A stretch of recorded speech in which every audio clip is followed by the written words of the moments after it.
ঝটপট ঘরেই ধোসা বানানোর জন্য কিন্তু ধোসা পাউডার কিনে আনা হয়েছে। আর 200 গ্রাম ধোসা পাউডার, 250 গ্রাম জল আর 150 গ্রাম টক দই দিয়ে বেশ ভালোভাবে ফেটিয়ে নিয়ে আধ ঘন্টার জন্য ঢেকে রাখতে হবে।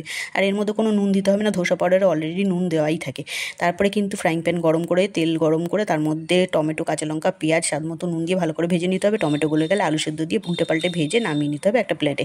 চাইলে আপনার ভাজা মশলা দিয়েও নামিয়ে নিতে পারেন। আধ ঘন্টা বাদে কিন্তু ব্যাটারটাকে আবার একটু ফেটিয়ে নিতে হবে। চাটু গরম করে জলের ছিটা দিয়ে দিতে হবে। জলটা যখন শুকিয়ে যাবে ব্যাটারটা দিয়ে দিতে হবে। একটা গ্লাস কিংবা বাটি নিতে হবে যার নিচটা গোল, এইভাবে কিন্তু গোল গোল করে ঘুরিয়ে পাতলা করে ছড়িয়ে দিতে হবে। আর রেস্টুরেন্টের মতো অত বড় বড় আমি ধোসা বানাচ্ছি না, যেহেতু বাড়িতেই ধোসা বানাচ্ছি আর ছোটো ছোটো ধোসা আমার খেতে খুব ভালো লাগে, তাই ছোটো করে বানাচ্ছি। তারপর আলুর পুরটা দিয়ে কিন্তু একটা ফোল্ড করে নামিয়ে নেবেন। আর নারকেলের চাটনি আর টমেটোর চাটনিটা আগে থেকেই তৈরি করে রাখবেন। আর সাম্বার, এইগুলো দিয়ে কিন্তু ধোসা খেতে খুবই ভালো লাগে। আমি তো তারপরে ধোসা বানিয়ে একটু টেস্ট করে নিলাম টমেটোর চাটনি আর নারকেলের চাটনি দিয়ে। আপনারাও তৈরি করে এইভাবে বাড়িতে খাবেন, খুবই ভালো লাগবে। আর ভালো লাগলে অবশ্যই একটা লাইক আর শেয়ার করে দেবেন।